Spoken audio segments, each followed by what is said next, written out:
Today, I have the honor of introducing you to Power Sister, Dr. Erin Oksol. We will be talking about money, wealth, and abundance. Dr. Erin is known as the Success Psychologist. She is an award-winning international speaker and trainer, a high-performance sales and business strategist, founder of The Higher Life, a podcast host, and a 7 times #1 best-selling author.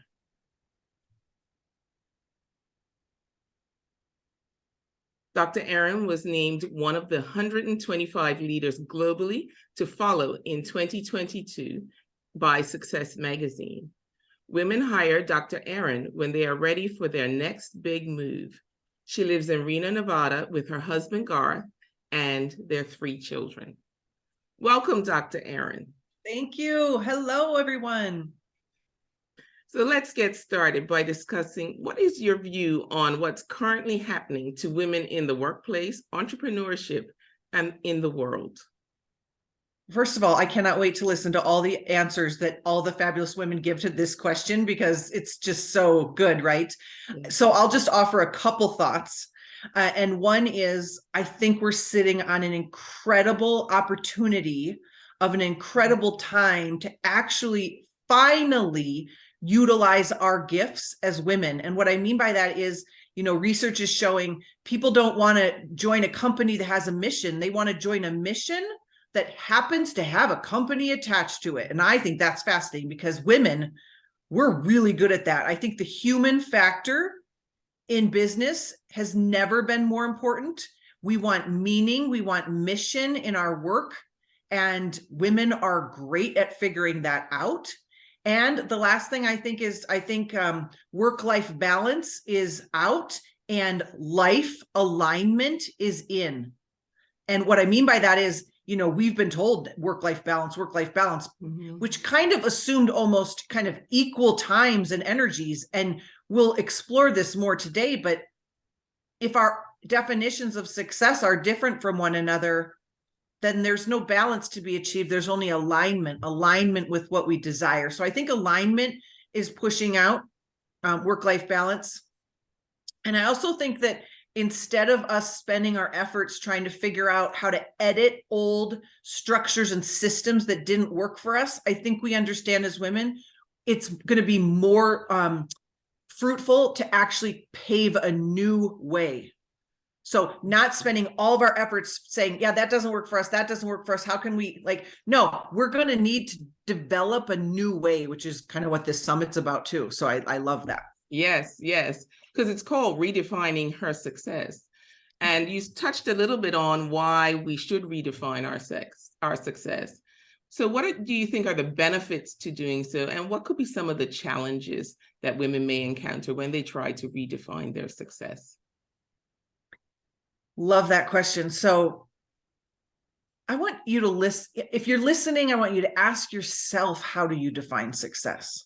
So I think we're moving into an era of individually defining that, as well as the collective, as well as the company, as well as the group.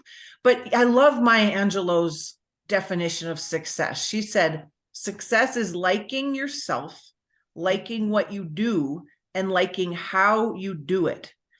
So really asking yourself, what does just, as I like to say, like a giggly good life look like to you? And your definition of that might be so different than mine. You might line up 10 people that looked at my life and say, Dr. Erin whoa, she's getting that wrong. And she's spending way too much time there and not enough time there. But for my family and for myself and for my alignment with my higher power and my vision, we're totally in alignment. And so the problem with that is if you hit your own target, you're going to miss a lot of other people's definition of success. And that's okay. That's going to be the price that you're willing to pay of saying, got it. Because if I hit your definition of success, guess what? I'm going to miss my own. Yeah, I love that. The individualization of success, because I think we've sort of all bought this broad definition of what success is, and it maybe didn't really suit us. So now you are a high performance psychologist, and women hire you when they are ready to have it all. What would you say to the women who are listening who wonder if it's even possible to have it all?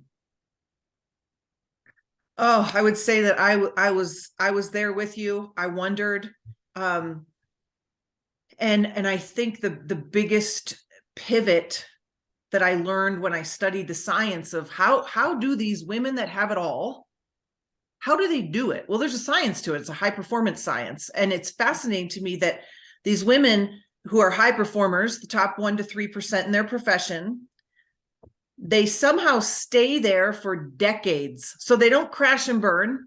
They don't, all of a sudden make the top of the list and then where did she go? We haven't seen her in 3 years. They don't reach success and forget the first, name of their firstborn child. They don't accidentally reach success and completely decimate their health. And yet they have joy, confidence. They're engaged in their life. They're awake in their life. They're feeling joy most days.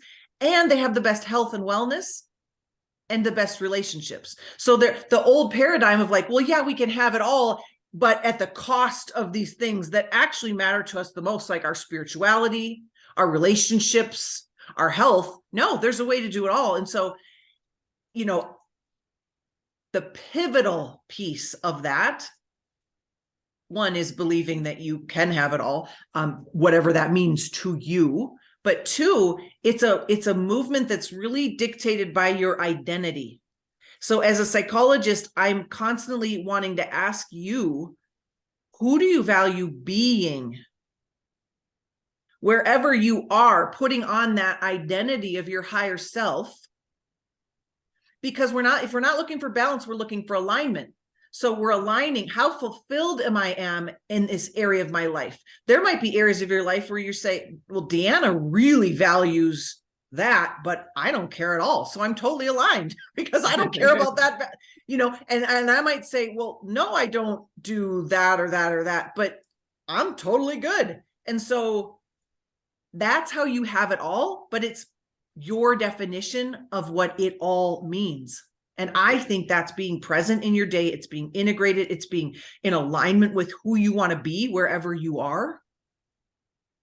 Yeah, and that's great because that gives us hope. I don't know about you, Power Sisters, but that gives me a lot of hope that we can have it all, because it's sort of been ingrained in us that we can't have it all. We have to give up something. And I think what we've done is we've worked, and what we weren't happy with or uneasy about, we looked at that as the sacrifice that we were having to make in order to get where we were getting. But it's great to now know that really we can have it all. And now we just need to figure out or find a way, and you're going to help us understand how you get that. Because you've built several six-figure businesses, which suggests to me that you likely have a positive money mindset.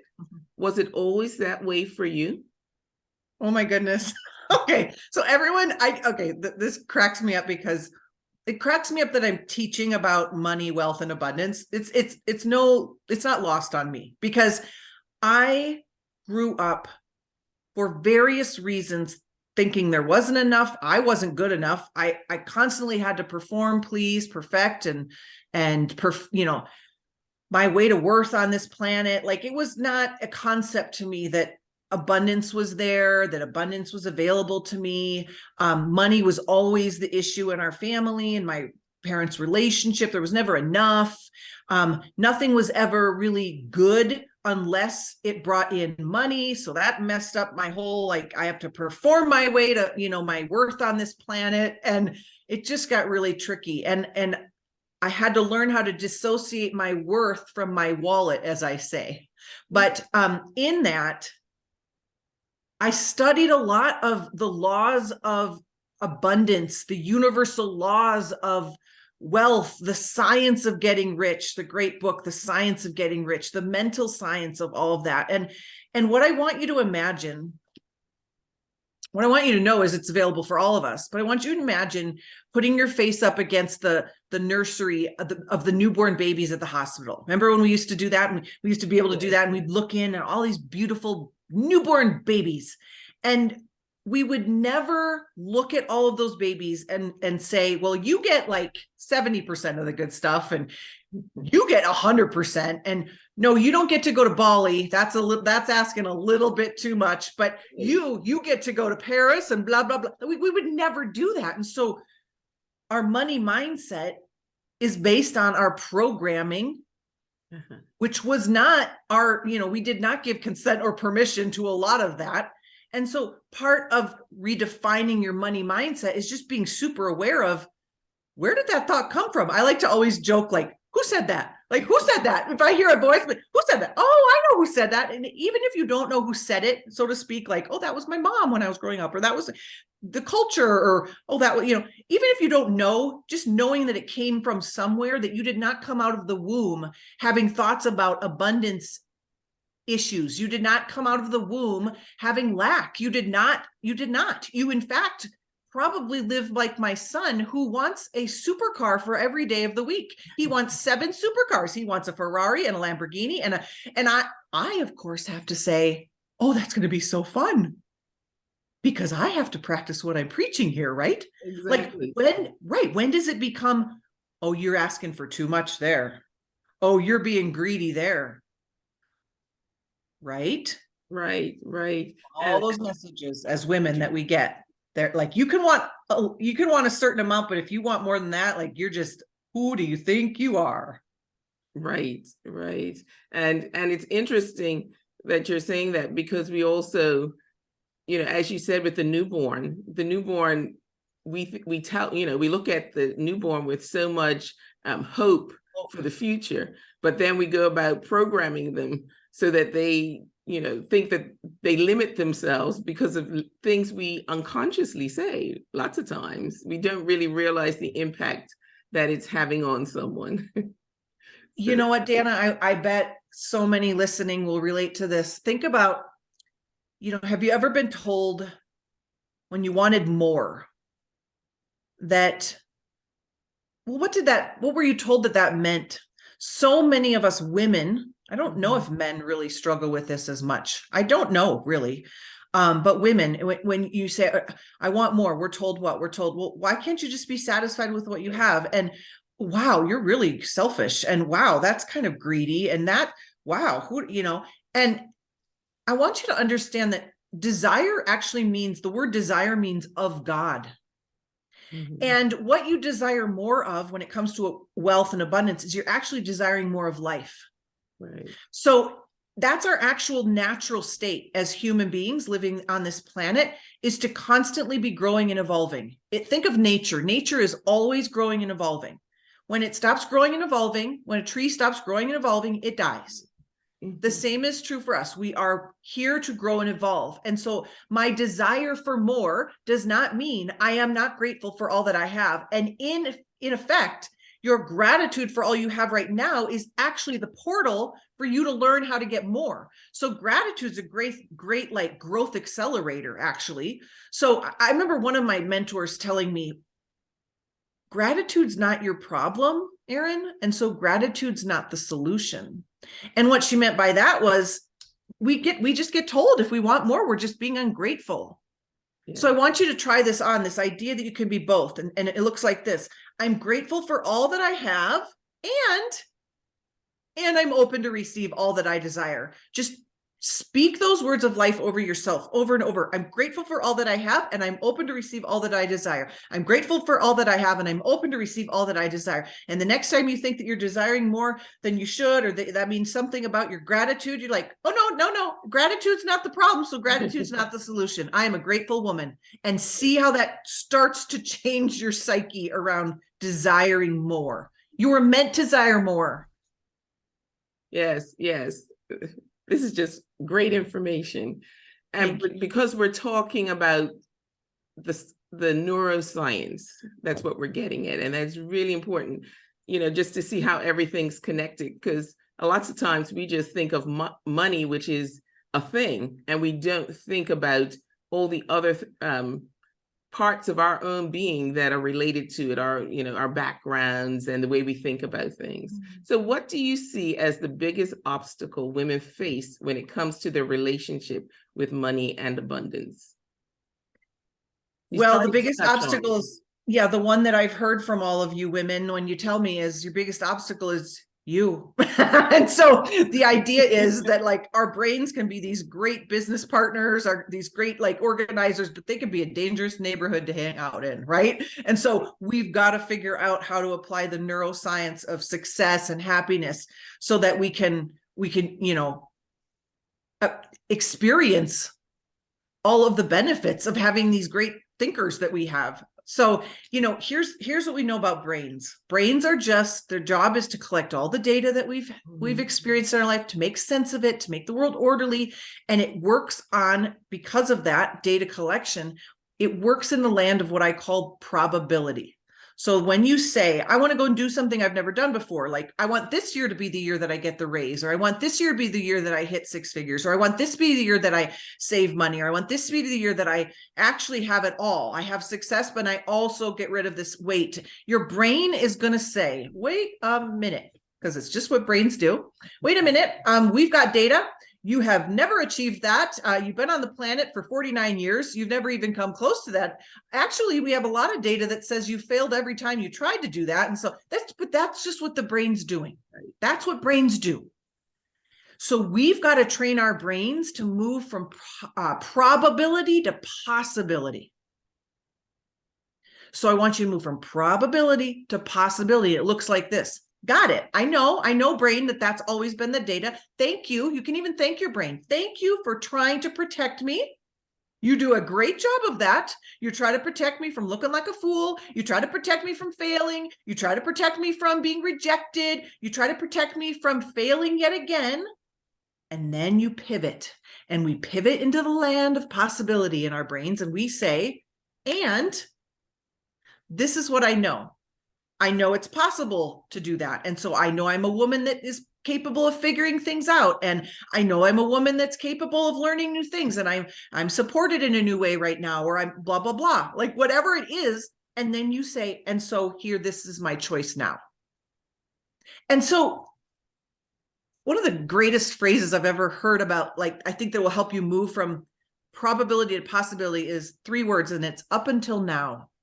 So if you notice yourself saying, but I've never been able to do that. I've never been, up until now, I have had a terrible relationship with money, or up until now, I have thought that it's greedy to want more. And then you pivot. And when you do this enough times over a long enough period of time, you will change the neural pathways in your brain so that when your son says, I want 7 supercars, you will be like, this is going to be so fun. Like that was my automatic response. My automatic response was not, oh, good Lord, there are dying children in Africa. Like, no, that was not my first response. That's great. And this is powerful message coming across here. So we've all heard about the importance of thinking positive and speaking affirmations over ourselves. As a psychologist, can you speak about the effectiveness of affirmations? I get really jazzed talking about this, Deanna, because I mean, I've tried that, you know, I think we all saw it on Saturday Night Live when she's like, just look in the mirror and say, I am, you know, people like me, I'm beautiful, I'm fabulous, we've been told that's important. And we know what we think about and speak over ourselves matters. We know this to be true, but there is something that happens when you tell yourself a lie. And I'll walk you through it. So you say, okay, I'm gonna like muster it up. I'm going to look in that mirror. I'm going to say, I love everything about my body. And your brain says, liar, liar, pants on fire. Like it just knows. It knows when you're telling a lie. And what happens is that just creates more resistance. Okay. I cannot stand in front of a mirror and effectively, it's not going to be super effective for me to say, I am a multi-millionaire. Yes, I am. Yes, I am. My bank account's like, no, you're not. So let's make affirmations that are true, believable, and give you a good emotion. That's going to be your most powerful way to make great affirmations that actually work.